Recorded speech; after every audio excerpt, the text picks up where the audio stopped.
Hello दोस्तों, स्वागत है आपको फिर से एक नई वीडियो के साथ। मेरा नाम है प्रवीण और आप देख रहे हैं रेलपथ चैनल। दोस्तों, आपको पता होगा कि भारत के जितने भी डिवीज़न में जेई पोस्ट होते हैं उसका 20% रिजर्व होता है डिपार्टमेंटल कैंडिडेट के लिए, ताकि ट्रैक मेंटेन एलडीसी कोटा के तहत एग्ज़ाम देकर 4200 ग्रेड पे की प्रमोशनल जेई की पोस्ट पर ज्वाइन हो सके। दोस्तों, इस एग्ज़ाम में टोटल 110 क्वेश्चन पूछे जाते हैं, जिसमें 100 का ही आंसर देना होता है। 10 ऑप्शनल क्वेश्चन होते हैं जो हिंदी राजभाषा से पूछे जाते हैं। तो दोस्तों, यहाँ क्वेश्चन हिंदी में कराया जाएगा, जिससे आपको पूरा लाभ मिल सके। अगर आप भी आने वाली एग्ज़ाम की तैयारी कर रहे हैं तो आप मेरे चैनल को सब्सक्राइब करें और बेल आइकन दबा लें, जिससे आने वाले वीडियो का नोटिफिकेशन आपको मिलता रहे। तो दोस्तों, आज हम रेल स्लीपर नवीकरण के बारे में जानकारी लेंगे। जहाँ तक हमें मालूम है कि सबकी कुछ न कुछ कार्यकाल होती है, चाहे रेल हो या स्लीपर हो या फिर लाइनर हो या फिर ईआरसी हो, तो सबकी कार्यकाल होती है और जीएमटी पे भी निर्भर करता है। जैसे रेल के नवीकरण यानी टीआरआर, अभी 90 आर अगर रेल है तो 5% लॉस होने के बाद उसे रेल नवीकरण किया जाता है, और अगर 52 kg रेल है तो 6% लॉस होने के बाद उसे रेल नवीकरण किया जाता है, और अगर 60 kg है तो 7% लॉस होने पर उसे रेल नवीकरण किया जाता है। ये दोस्तों, जो भी परसेंटेज है उसका वजन का उतना % लॉस होने के बाद नवीकरण किया जाएगा। और रेल फ्लैंच में अगर 1.5 mm से अधिक जंग से गड्ढे होने पर भी रेल नवीकरण किया जाएगा। तो दोस्तों, रेल नवीकरण बियरिंग के मामले में भी किया जाता है। तो वर्टिकल बियर अगर 52 kg रेल है तो 8 mm घसने के बाद किया जाएगा, और 60 kg रेल है तो 13 mm घटने के बाद किया जाएगा।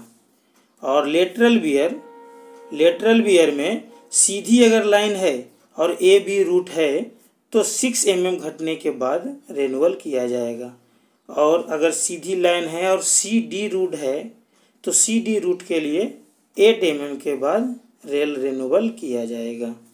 और अगर लेटरल बियर में अगर कर्व लाइन है तो ए बी रूट के लिए 8 mm के बाद रेनुअल किया जाएगा, और सी डी रूट के लिए 10 mm के बाद किया जाएगा। तो दोस्तों, यही नहीं, और ये जीएमटी पे भी निर्भर किया जाता है। अगर 52 kg 72 यूटीएस रेल है तो 350 जीएमटी पे रेनुअल किया जाता है, और 90 यूटीएस रेल है तो 525 जीएमटी पे किया जाता है। और अगर 60 kg रेल है तो 72 यूटीएस के लिए 550 जीएमटी और 90 यूटीएस के लिए 800 जीएमटी पे किया जाता है। दोस्तों, रेल नवीकरण में और यह भी ध्यान दिया जाता है, अगर महत्वपूर्ण ब्रिज है तो वो जीएमटी उसमें आधी हो जाएगी। आपको ये ध्यान देना है दोस्तों। अगर मेजर ब्रिज रहता है या फिर वो बैंकिंग अगर 5 मीटर से हाई रहेगा तो उसके ब्रिज के आसपास 100 मीटर तक वो जो है जीएमटी उसमें आधी हो जाएगी। उसी तरह स्लीपर में भी टूटने फूटने से स्लीपर का भी रेनुअल किया जाता है।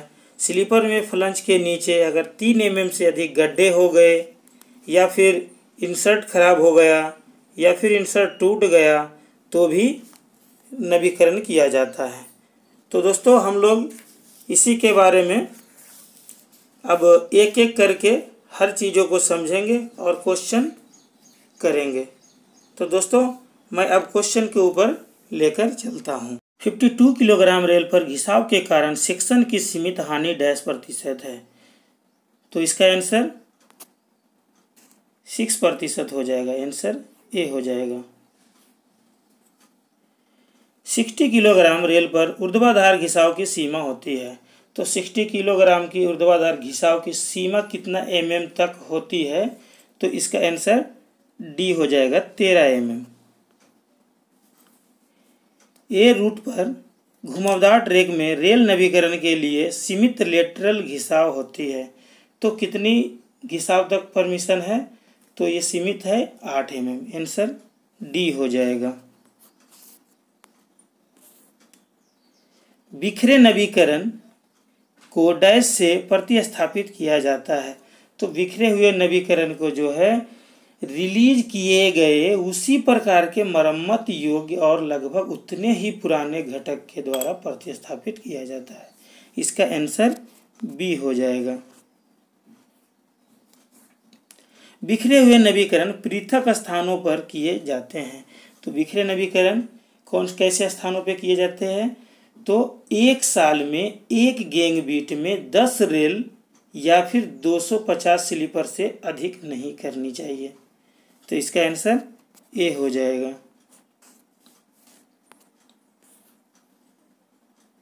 आकस्मिक नवीकरण डैश पर किया जाता है।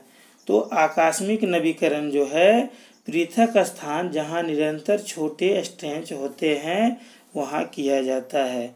इसका आंसर बी हो जाएगा।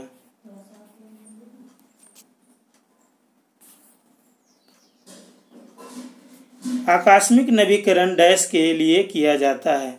तो आकस्मिक नवीकरण किसके लिए किया जाता है? तो जो सामान रख रखाव कार्यों का हिस्सा नहीं और जो बिखरे हुए नवीकरण के अंतर्गत नहीं आते हैं, यानी इसका आंसर दोनों ए और बी दोनों हो जाएगा।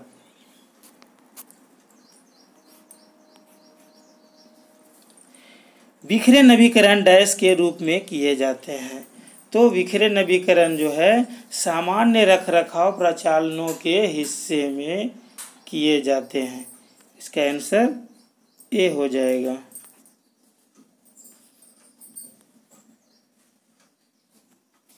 रेल नवीकरण के लिए प्रस्तावित मापदंड है। तो रेल नवीकरण करने के लिए प्रस्तावित मापदंड क्या है? एक वर्ष में प्रति 10 किलोमीटर में सिर्फ 5 रेल निकासी वाले रेल फ्रैक्चर को कर सकते हैं। इसका आंसर ए हो जाएगा। रेल नवीकरण के लिए प्रस्तावित मापदंड है। तो रेल नवीकरण के लिए प्रति किलोमीटर 30 से अधिक खराब बेल्ट मौजूद हो। अगर 1 किलोमीटर में 30 से अधिक खराब बेल्ट है तो रेल नवीकरण किया जानी चाहिए। इसका आंसर सी हो जाएगा। रेल नवीकरण के लिए वेब और फुट में जंक के कारण डैश घिसाव को मापदंड माना जाता है। तो जंक लगने से भी रेल रिन्यूअल किया जाता है। तो ये कितनी होनी चाहिए? 1.5 mm से अगर अधिक हो गया जंक तो उसे रिन्यूअल किया जानी चाहिए। इसका आंसर सी हो जाएगा।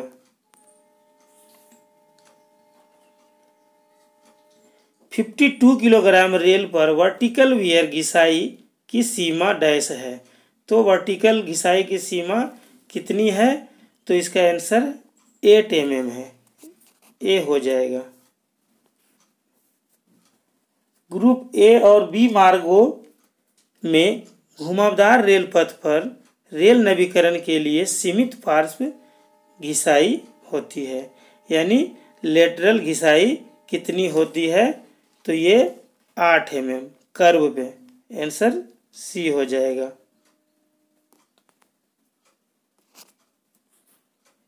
ग्रुप सी और डी मार्गों में घुमावदार रेल पथ पर रेल नवीकरण के लिए सीमित पार्श्व घिसाई होती है। तो ग्रुप सी और डी मार्गों के लिए कितनी होती है? तो इसकी 10 mm। आंसर डी हो जाएगा।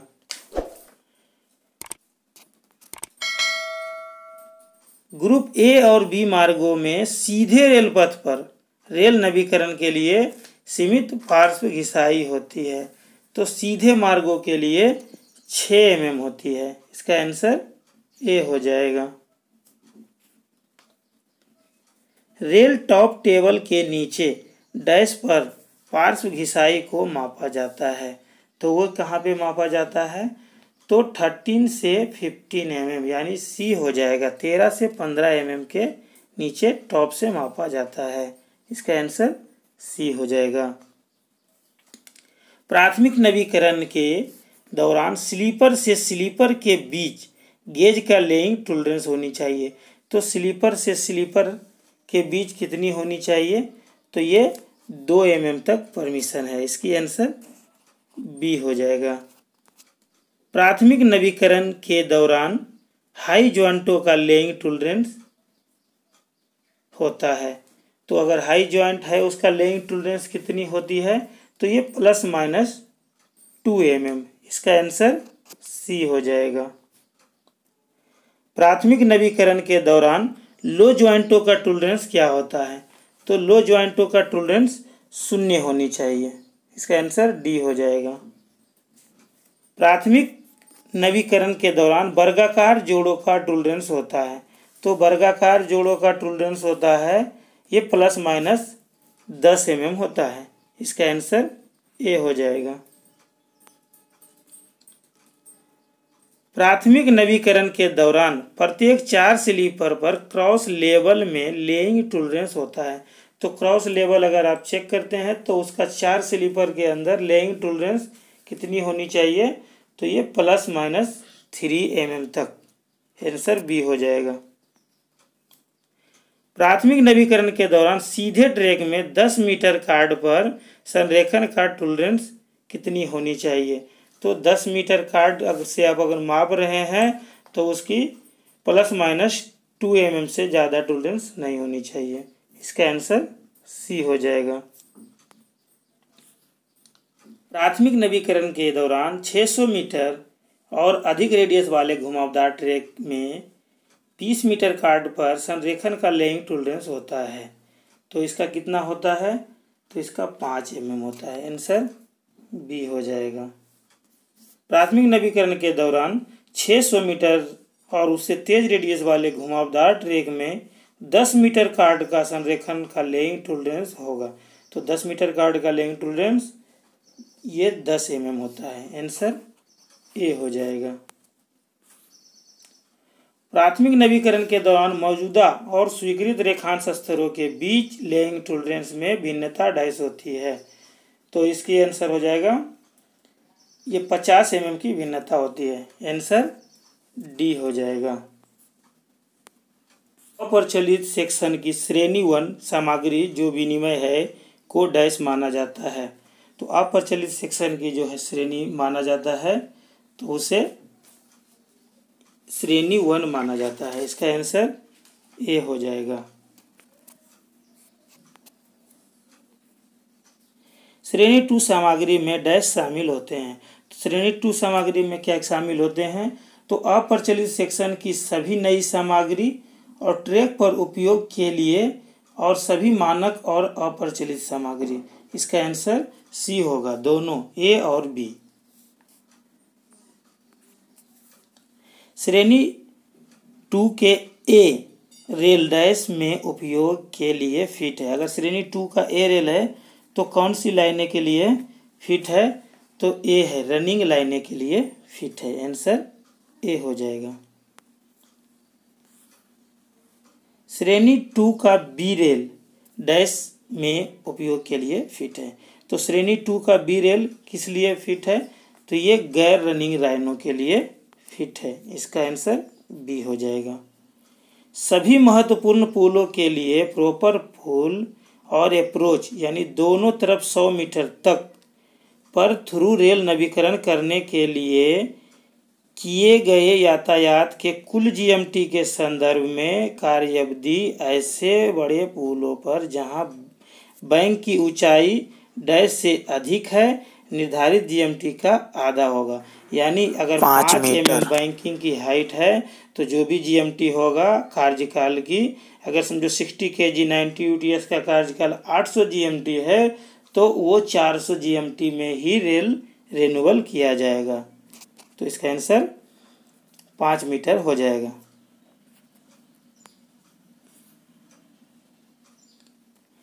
काम का पूरा करने और समापन रिपोर्ट प्रस्तुत करने के डैश के भीतर रिलेइंग कामों से संबंधित खातों को बंद कर देनी चाहिए। तो इसका आंसर 3 महीने हो जाएगा। श्रेणी 1 के सभी रेल पथ सामग्री को निम्नानुसार अलग किया जाना चाहिए। तो श्रेणी 1 के लिए क्या किया जाना चाहिए? तो इसमें कोई निशान नहीं रहता है। इसका आंसर ए हो जाएगा। रनिंग लाइन श्रेणी 2 के ए के सभी सेकेंड हैंड रेलों को निम्नानुसार अलग किया जाना चाहिए। तो इसको कौन सा रंग से लेप किया जाना चाहिए?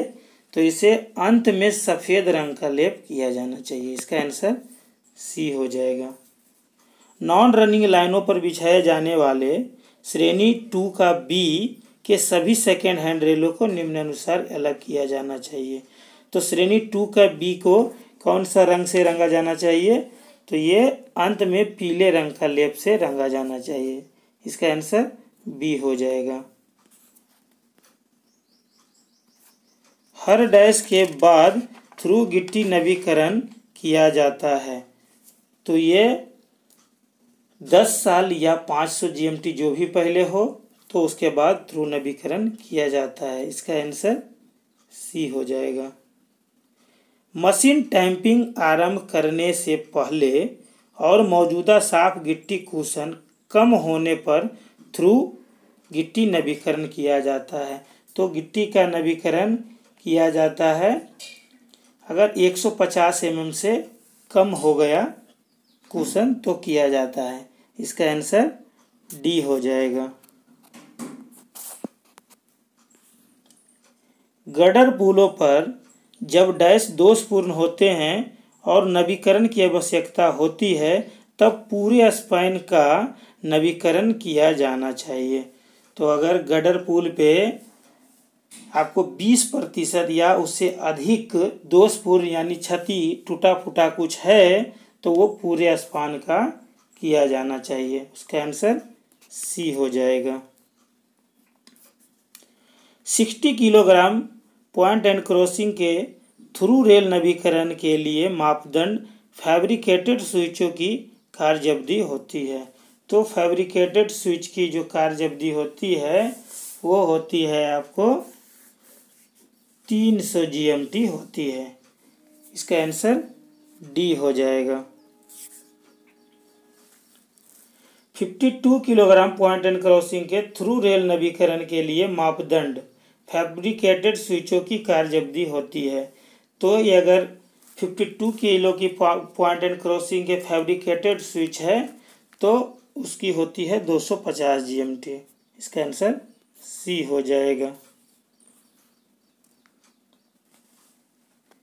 GMT में डैश सेवा काल पार करने से पहले 60 किलोग्राम CMS क्रॉसिंग के नवीकरण की योजना बनाई जाती है।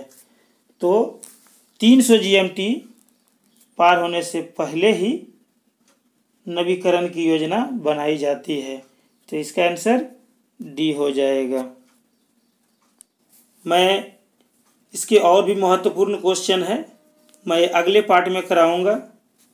आपको ये वीडियो कैसा लगा आप कमेंट करके बताइएगा। मैं नेक्स्ट पार्ट अगले 1-2 दिन में अपलोड कर दूंगा। तो आप नेक्स्ट पार्ट भी देख लीजिए ताकि आपको काफ़ी हेल्पफुल हो। रेल नवीकरण से क्वेश्चन बहुत पूछा जाता है। और अगर आपको ये वीडियो अच्छी लगे तो आप मेरे चैनल को सब्सक्राइब कर लीजिए और बेल आइकन दबा लीजिए जिससे आपको आने वाले वीडियो का नोटिफिकेशन मिलता रहे। धन्यवाद दोस्तों।